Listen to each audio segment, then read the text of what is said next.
I'm Cynthia James, and this network is about changing lives one woman at a time.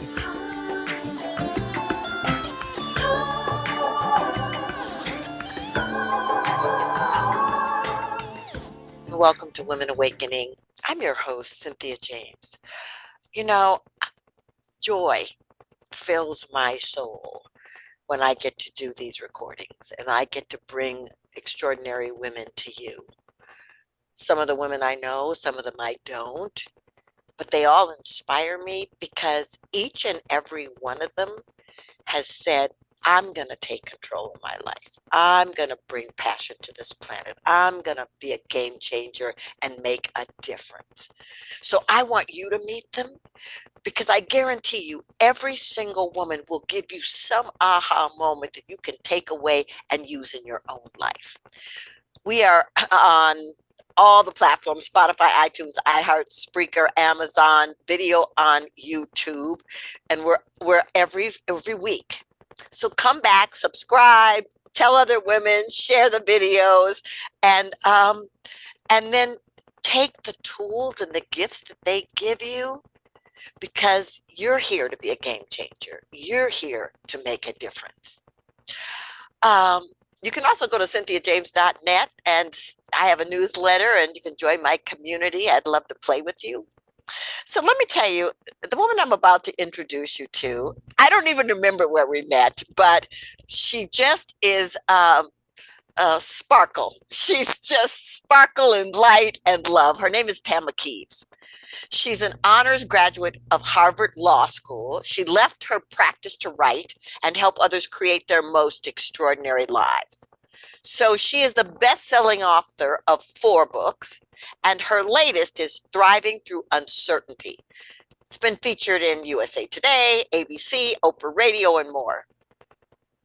She is a sought-after speaker and visionary career success coach. She's helped thousands worldwide to discover, launch, and thrive in the world and work of their dreams.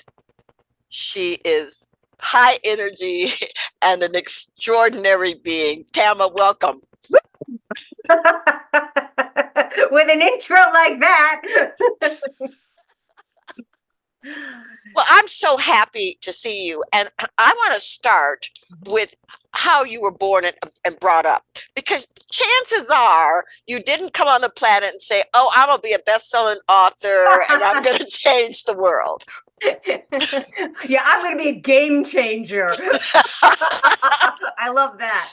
You know, I think a lot of us, probably the way that we're brought up is what influences us, right? Is what actually crafts our story. And so I was born and raised in Brooklyn, New York, to Orthodox Jewish family. And I had always wanted to write. That was my secret dream.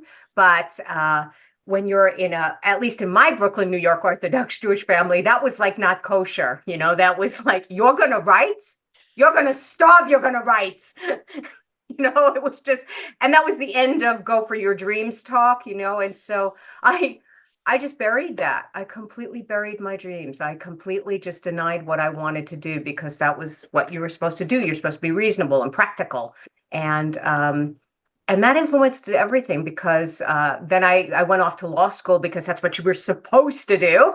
And I got accepted to Harvard Law School and graduated with honors, and it was on partnership track, you know, but you know, what's in your heart and what you're meant to do on this planet never leaves you. God, I hope it never leaves you. It never leaves you. And it just kept like knocking at me. And even though I was, quote, successful as like the world would define it, my parents would define it, my culture would define it, something in me was so empty and so sad. And I kept feeling like this can't be it. You know, this can't be right, you know, and I even got really, really depressed and just didn't even want to be here, because I thought, oh my God, I've done what I was supposed to do and it's still not working for me. So something's wrong with me. Something's really wrong with me. And thank God, a friend of mine said to me at the time, you know, think about it. If you've been this successful doing something you don't even love, what could you do with what you love? And so that's began the whole journey for me. I just thought, you get one life. I want to know. I walked out of that law career and I just thought, I'm going to listen to this inner voice for the rest of my life. Well, thank goodness for all of us that you did that. But I think it's such an important thing to notice. We can all push through and Yeah. create, Yes. but to do it from a place of soul and passion and being lit up is a whole different thing.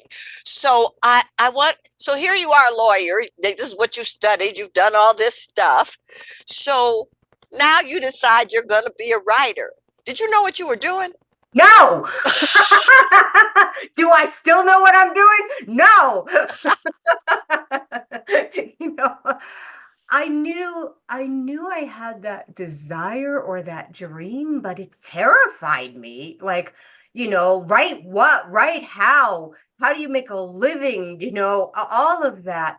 But I just kept feeling like, again, I have one life. I at least want to try, and I want to see where this inner voice could take me. And that opened me up to my spirituality. I'd never really been open-minded to that before. I just thought, spirituality is for people who can't cope. And now that I couldn't cope, it's like, yeah, where is it? Give me that stuff. For me, it really opened up my heart and my mind to listening to a voice of love instead of fear, to a voice of certainty instead of that doubting, constant, agonizing mind. And it's scary to follow your own dreams and your own intuition and go up against in the world, because I was also still an ambitious person, of but it's been the greatest change of my life to really trust that inner voice moment by moment. And I didn't know what I was doing. And people think, oh, well, she had money because she was a lawyer. No, she didn't. She spent that money because she was miserable. Right.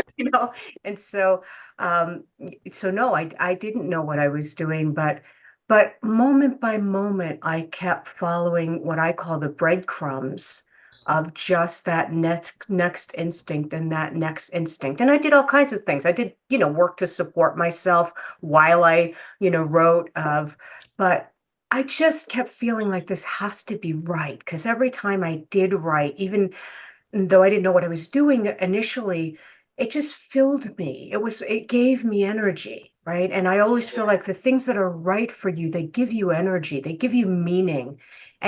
And always the fears were taking me down. Like, well, what if you're just delusional, and like you're listening to an inner voice. What if you're just crazy, and it's like or how do you know you're going to ever write something people are going to want, but I ended up starting to write about my journey. My own journey of transition was my first book. This time I danced, Creating the Work You Love. And I just wrote like, what I needed to hear. I was in this middle of this terrifying transition, and I'd read all these self-help books, and they sounded so good, the 5 easy steps to your blah, blah, blah. And I just kept feeling like, oh my God, I'm failing self-help. It's not working for me, and so that's what started it. Like all my problems actually became my gifts because Yes. because I wrote the book I needed to read, and all my problems became my gifts. Well, I think that's what some of the greatest writers on the planet are. It's Mm. like whatever their transformative moment, whatever lessons they're learning, whatever their opportunities are, it goes on the page. And so um, I really want to talk about, okay, so you do this first book, Mhm. and then what? Well, first of all, I mean, there's a lot in that because like that first book wasn't like it took me 12 years to do that first book. So, and I always tell people because they, if they're getting depressed, they're like, oh, I'm not hiring that woman as a coach. It took 12 years. Next. I always tell people, I think it took me 11 years to heal, 11 years to believe in myself, 11 years to trust this inner power, 11 years to really believe I had a gift and something to do, and 1 year to write a book. So Yeah. I always tell people that when you're on this kind of journey, it takes longer sometimes because you're doing more. You're Yes. changing your whole belief system, your whole energy, your the way, the game changer, right? Mhm. The who you were wired to be, and you're giving your gifts. So while I was writing, I also started coaching people. I started doing classes. I didn't have any of this in mind. When I first left law, all I knew that was that I wanted to write poetry, which was like so depressing. Like, oh my God, could you think of something more unlucrative if you tried? And it's like, but but here's the thing about breadcrumbs that I always tell people, that where you start off isn't where you end up. So I started writing poetry. I fought it like crazy at first. And then I thought, okay, I'm wasting a lot of money in therapy, denying, not listening to myself. I'll do it. So I started writing poetry, and poetry led me to writing these poetic essays, like I said, about career transition. And then I realized, oh, I think I want to write a book. And then I realized I'm alone and I'm scared and I want to know other people who are creative. And so I started a support group. And then people started saying, oh my God, you're so good at this. You should teach. So I started teaching classes. And then people started asking me, you're so good. Would you ever work with me individually? And so I started coaching before that was a term, and so it's just gone on and on and on. So I never had a plan for this, but there was like one step led to another step led to another step. Yeah, and ladies, what I want you to know is that there's all these theories about what it looks like to become a successful dot dot dot dot dot. But but I just want you to know, I have no idea how I got to where I got to because I did not follow the rules. That's And so, but that's what Tama's talking about. It's like you one step in front of the other. So I want to talk about fear. no. I Yeah. want to talk, yeah, because you have been so good not only at writing about it but at articulating it on stages and in interviews about the energy of fear and how to mm, live with it, see it, transcend it. Let's Yes. talk about Yeah, that. let's talk about fear. Fear without fear. It's one of my books is the Daily Reader of but you know, I think that first of all, what's really sad is people sometimes don't even realize it's fear. They think it's practicality. They think, oh, well, I'm just being practical. At my age, I can't do it. Or with, 5 kids right now, I can't do it. Or blah, blah, blah. They think it's being practical, but it may be fear. And by fear, I don't mean just terror or anxiety. I mean any limiting thought, anything that is taking down your limitlessness. And so I teach A Course in Miracles, which is a spiritual study program, and it's all about living in love instead of fear. And so it always says there's two different voices within us. One is the voice of fear, one is the voice of love. And fear often speaks first and loudest into most of us. And, people always say to me, like, oh, Tam, I wish I had your faith, or I wish I had your trust. And it's like, I am like the most fearful person on the planet. You don't want my mind, trust me. It's like, I've been so fearful, but I've been so brave in that I've acknowledged that I am fearful, and I acknowledge that I am timid, and I acknowledge that, and I stay with that, and I do a half step, a tiny step, and anything, and I encourage myself. I've had to learn how to be the most loving voice to me possible to get me to go forward.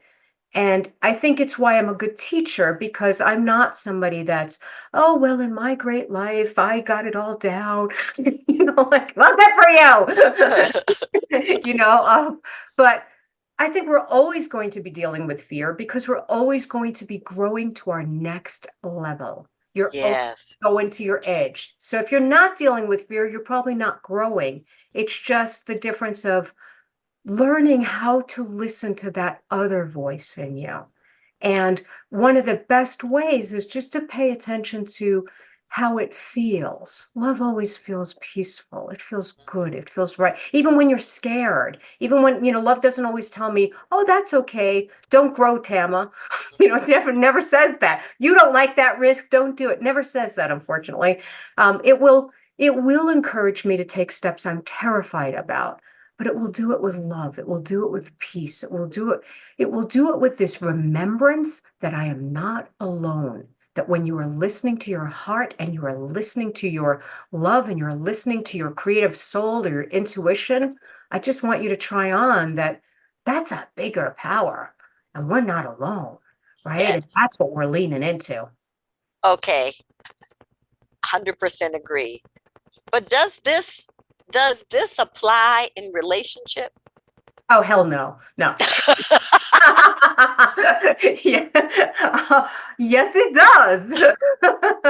Yes, it does. That's a really great question. I tend to talk a lot about career and calling and your dreams, but I also, Course in Miracles is all about relationships and and how we see other people. So as an example or translation of that, in relationships, it's the Course in Miracles, for instance, will say that what I choose to see in you, I strengthen in myself. What I choose to see in you, I strengthen in myself. So we're taught as Course in Miracles students, for instance, that I'm always going to see the love in you. I'm always going to see the light in you. I'm always going to focus on the strength in you because that's what I want to strengthen in myself. And it's also, I just want to remember that you have two voices, fear or love, and you might be coming from fear, but that's not the real you. You might be Yes. coming from a limitation, but that's not the real you. And for anybody who's codependent out there, this is for you now. That doesn't mean I stay in a situation that isn't right. I will always see the light and love in somebody. But because I have so much light and love for myself, I may also choose to leave. And I may also choose to be over there. I won't make you wrong, but I also won't make myself wrong when I leave. Love it. I love it. So, are you married? Do you have children? No children. I have a partner of close to 30 years. And it's Oh, a me too. I've been with my husband 29 years. Okay. Well, this is okay. so So, he would tell you, yeah, let her talk on about relationship. I want to get but he's not in this interview now, is he? no, he's not. But this is why I asked this question because you have been focused. Yes. You are ambitious. You want to make a difference on the planet. That takes energy and that takes intentionality. And so do relationships. So how have you Hmm. navigated Wow. Tama, the Wow. world presence with Tama, the partner? Woo! I was really clear in the very beginning of our relationship that this was my dream and this was my mission. And I was already on that path, not obviously not to the level I am now. So I had told him when we met, I'm not normal. you know and if you're looking for that, I'm probably not her. I'm not that of and so I was very clear up front. And also my only real commitment is to my inner voice and to my God and to my spirit. That's my real commitment. And I'm always going to follow that first. And that does involve relationship. And so it's a dance, like a lot of times, or even in a career where there's so many different things that are competing for your attention, right? Or like you said, relationships or whatever, and people are like, how am I going to navigate that all? How am I going to put that all together? And the only way I've known how to do that is to be really present and to be moment by moment. In this moment, I'm doing this interview. And in next moment, I'm doing something else. And in next moment, and I trust my inner voice to guide me, because there will be times where no, the relationship demands more attention now. The Right. demand, and relationship for me, I mean, they're all different for everybody. A Course in Miracles talks about how relationships, we're here to grow. We're here to really grow ourselves, right? It's not so much that, oh, I'm going to find the right person and then I'm going to get all my needs met. I thought that. I was hoping for that plan, but that didn't. But I have grown so much because this relationship demands that I be my better self. It doesn't work otherwise. It Right. really doesn't, of like, we just both disintegrate if I'm not in my higher self, and same for him too. Of And my higher self doesn't mean that I'm getting all the things I thought I wanted or all the things my smaller self thought it wanted. right? But it's not sacrifice. It's not, it's not consent. It's just I've grown to again become so in love with that presence that, that's inside me that heals everything. Oh, that is so beautiful. Yeah. Well, I your new book is about thriving in uncertainty. Yes. And I want to talk a little bit about that because looking at the planet we live on today, there couldn't be more uncertainty. Yes. Yes. Yeah. So I just, what Yes. do you want to tell the audience? I mean, because a lot of us are trying to navigate what the Yes. heck are we What the looking at? hell? What the hell? Right, Yes. exactly. Yes. So what do you want to say about that? I started writing the book because, I do so much coaching, and most of my coaching is around finding your dream and living your dreams, and like doing something long term and staying with it, right? And what I noticed is that so many of my clients couldn't handle the uncertainty. That it was just that my path, an inspired path, is always there's going to be uncertainty because you're growing and you're going to your next level, and they just didn't know how to handle that uncertainty, and it was getting in the way of everything they really, really wanted. So that's what started me writing it. And really what I want people to know about uncertainty, because I started writing before all the craziness happened in the world, of which keeps getting crazier, is that for me, it's almost like where your plans end, where your plan ended, where it didn't work out for you, where you don't know what to do at all anymore. That's where your destiny begins. That's where something else starts, because that's what happened for me, is that when I'm most uncertain and I'm most scared, I have to remember that I'm not alone and that my brain is scared. My control freak is scared, but I'm led.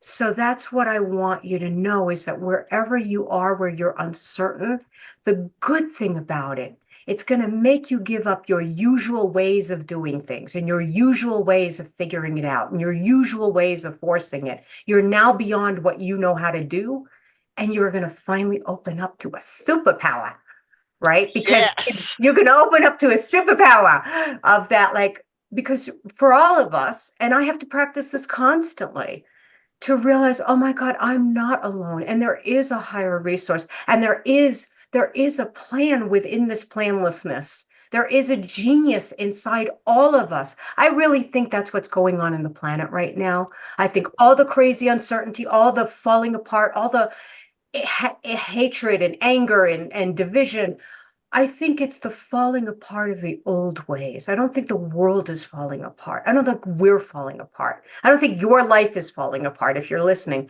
I think your old life is falling apart. I think the life Yes. that's too small for you, it might be falling apart. But I think we're all here to awaken to this other power that's unimaginable. And it again, it's just listening to that. So for me, uncertainty, I don't love it, by the way. I teach it, but I personally don't love uncertainty. And yet I do when I use it. When I think, Yes. okay, I'm done figuring this out. I'm going to finally listen to my heart in this moment. That is so beautiful. Well, and yeah, so ladies, what's important about what she's saying is it doesn't matter where you live, doesn't matter what you look like, doesn't matter what your gender is, doesn't matter what your preference is. Every single one of us goes through uncertainty, and how you deal with that issue is the only issue. And Bam, bam. yeah. So I And just want you to know. Go ahead. I was just going to say, the other thing I forgot to say was, what I also want people to know about uncertainty is that everybody's thinking, well, if I just get over there, I'll be okay. If I could just get a bonus, I'll be okay. If I could just get this health diagnosis reversed, I'll be okay. If my kid could just get into college, I'll be okay. If whatever it is, we're all doing that. When I get over there, I'll be okay. And life is here. And I want you to know that in the thick of the uncertainty, that's where your life is. If you're uncertain, there's something here for you right now. It's not over there, because it's never going to happen. Most of us are wasting our lives thinking, I'll get over there, and then something else happens, and then something else happens. We're looking for a false sense of certainty. And I think if wherever you are right now, if you're feeling uncertain, if you could be here and start listening, what does my spirit want from me here? And by the way, most of the times what it wants is it wants you to heal. It wants you to be Yes. loving to yourself. It's not even talking about what you should do. It's talking about what you should stop doing or how to be loving to yourself. Oh, absolutely. How do people find you and all of your wonderful gifts and services? Thank you. Um, First of all, on social media everywhere, although my Facebook page was hacked. So make sure you go to my right Facebook page, which is facebook.com Tama Kieves author. Tama Kieves author is mine. There's somebody that's using my name now. It's killing me, but that's a whole other thing. Uncertainty of so I'm on Instagram, LinkedIn, all of that good stuff, and Facebook. But please go to my website, tamakieves.com. It's the mothership. And if you want, I have so many free gifts.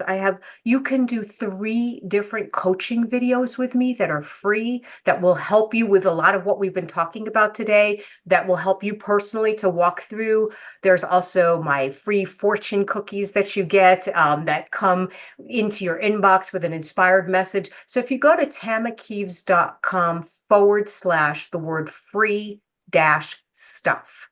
And Tama Kieves is TAMAKIE, V as in Victor, ES.com/ free dash stuff. Right. And then you can get anything and everything there. There's free classes out there. So there's a lot of good stuff, just because I would love to continue this conversation. If you've been touched by it, I'd love to have you. I have a worldwide community like us also that are really daring to live from inspiration instead of fear. And I'd love you to Yes. join us. And I'd love you to support Cynthia James because she's freaking amazing. And this is such a privilege to have her on the planet and be gifting us with these interviews. That takes a lot of work behind the scenes. It takes a lot of work and a lot of focus. So don't take her for granted. Seriously, support her. Thank you, Tam. Yeah, true. So I asked the same last question of every guest on my show. Mhm. This show is called Women Awakening. What do you think is the most important thing about women awakening on the planet in this moment? Wow. I think it's about daring to trust your freaking genius. Daring to trust. I think women, unfortunately, we doubt ourselves more. We have greater capacities. We have different capacities. Just like Cynthia said earlier, her success was not following the rules. She might not have dared to listen to that, and we would have lost that light. And so, for all you women out there might be something coming to you that you're wanting. And you may go into doubting because a lot of us women do. And I think this is the time and this is the moment that you need to start trusting that brilliance that's in you and that's only in you. There is no one else like you. And so I always tell people, your dreams are not frivolous. They're not frivolous. They're not silly. They're not dumb ideas. They're imperative. We need you. We need your gifts. We need your love. We need that. And you need to give it because it's what's going to heal you. And to me, that's what awakening is that as I awaken the gifts and genius that are in me. I help the people around me, but I heal me in doing it. So please trust yourself. That is so beautiful, Tama. Thank you so much for being here. And more importantly, I'm so grateful you're on the planet and that you have such a willing heart. It's beautiful. Thank you so much. All right, ladies, I end this show the same way. I hope you were just listening to Tama. That was a living affirmation. Mm. You're unique, you're powerful, you're brilliant, you're a genius, you're here to do something nobody else could do. So, this is what I want to say. It's okay. You can embrace the uncertainty, you can embrace the fear, you can embrace the doubt. But in the middle of it, know that there is a universe that's celebrating your presence on this planet. Trust it. We need you. I love you, and I'm so grateful to get to do this with you. I'll see you soon.